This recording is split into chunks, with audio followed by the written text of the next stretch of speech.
This is an intro. Who needs an intro? I don't need an intro. This is just a vape show. It's just a vape show. Vape show. This is an intro. Who needs an intro? I don't need an intro. This is just a vape show. It's just a vape show. Vape show.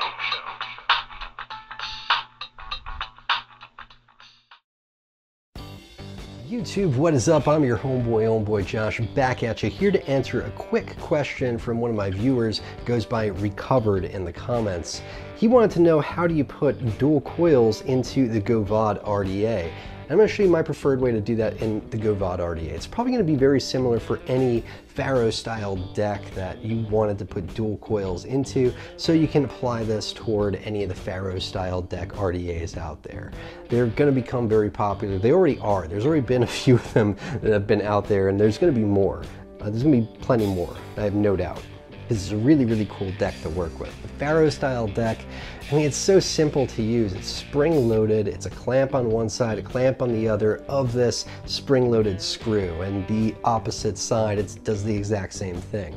Now, I like to use a Pharaoh deck building single coils across the middle of it. That's how I prefer to use it. I feel like it's one of the best decks for a single coil exotic, but the thing is that it can function very well as a dual coil system as well. And the Govad has some special air holes on the side of the bottom airflow section that you can use the top section to line it up with, that are perfect for dual coils when they're done across the two clamps. In this particular build, I'm going to show you, it's going to allow you to take advantage of them. Now, the thing about getting your coils ready for this particular build is you actually, say it's a 5-wrap fused clapton, that's what this is. They're a pair of fused clapton coils. This fused clapton is 26 gauge with a 40 gauge fuse over it. You might think that if you're going to be building across the two clamps that you want to start out with maybe, say, 6 wraps and then push the leads out in opposite directions of each other. I tried that. I like it a little bit better actually doing 7 wraps and then pushing them into opposite directions. That seems to work just a little bit better, if you ask me. The way I like to build the Govad, my coil, I like it to lay underneath my leads. Most RDAs, what I'll do is I'll put my leads underneath my coil once it's all situated into the posts. The Govad I treat a little bit differently because I want that coil pushed closer down to the airflow. And that's where things can get a little bit tricky with this dual coil setup.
The 0.16 ohm build, and I have it sitting on the drag, and it's turned up to 110 watts.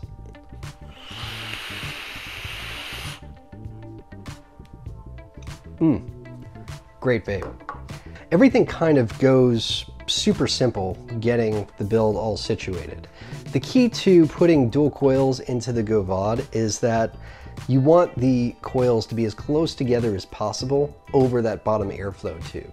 If you put them close together, you minimize the possibility of juice getting into that central airflow hole tube in the bottom and it actually leaking. As much of that tube in the middle can be covered with your coil, the better. That will prevent your leaking with the Govad.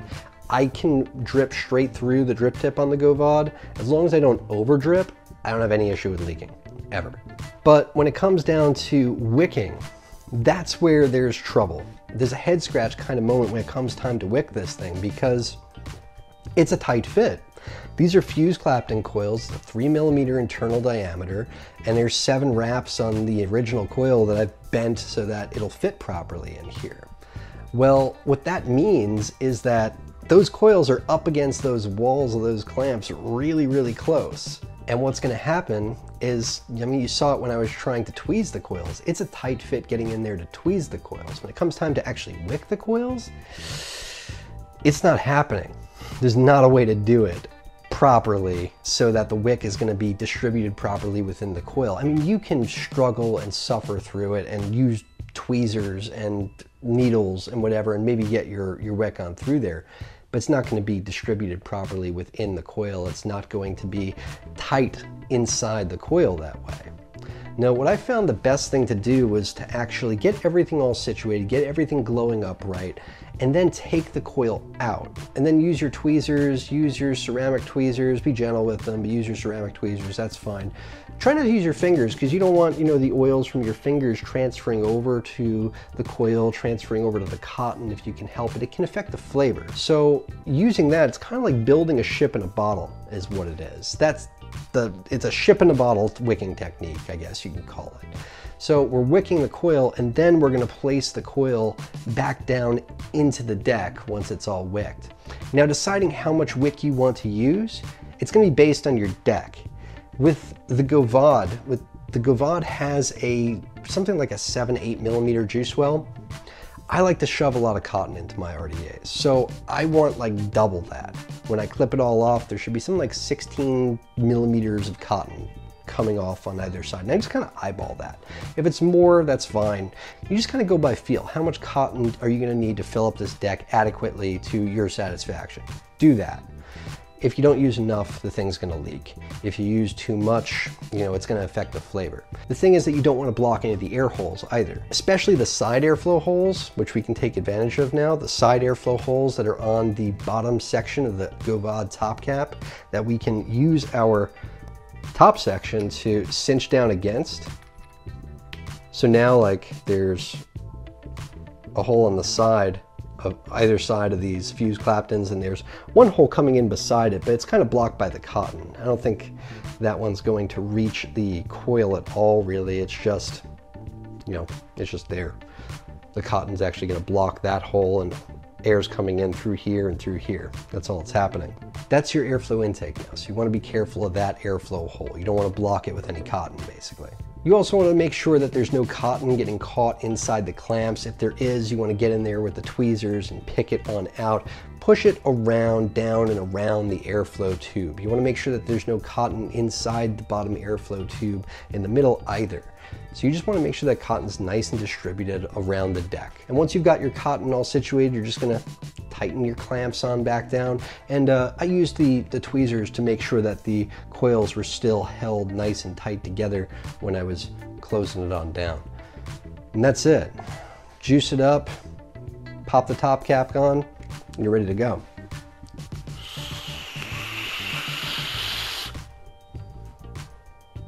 Is it worth the extra trouble? Honestly, the flavor I feel like is just as good as with a single coil. I feel like the flavor is just as good. There's just more heat. There's a lot more heat this way. That's what I notice. This is clean cream from Fresh. This is the juice that used to come in like the Nike looking bottle. It's a cool bottle. I kind of wish it still did, the Nike box and the white bottle, but I like the 120 ml size, I'll tell you that much. The thing about Gorilla bottles, which I've noticed, is that it's not as much of a problem when the juice is up here, but as the juice gets down to here, say, and that's true of all Gorilla bottles, any size, you know, 30, 60, 120. What you want to do when it gets down there is let some of the air out before you start dripping. Like squeeze it like this before you actually upturn it and start dripping. Because what can happen is juice can kind of leak out the seams when you're doing that because of the air pressure that you're pushing through there. But if you let off some of the air pressure first, it's not an issue. Just a quick tip on top of the build for you.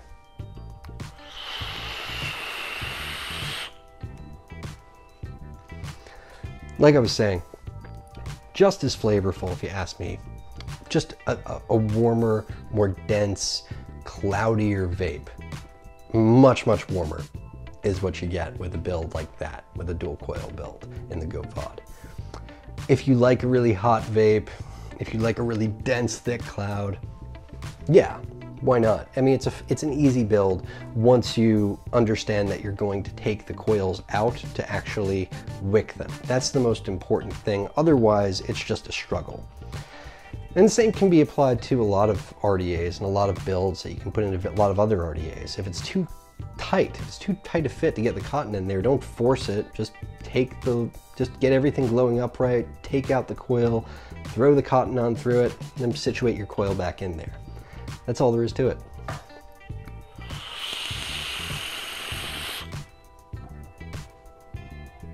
Shipping a bottle wicking. That's what I like to call it. Anyway, till next time, I'm your homeboy Josh. Vape on, vapors.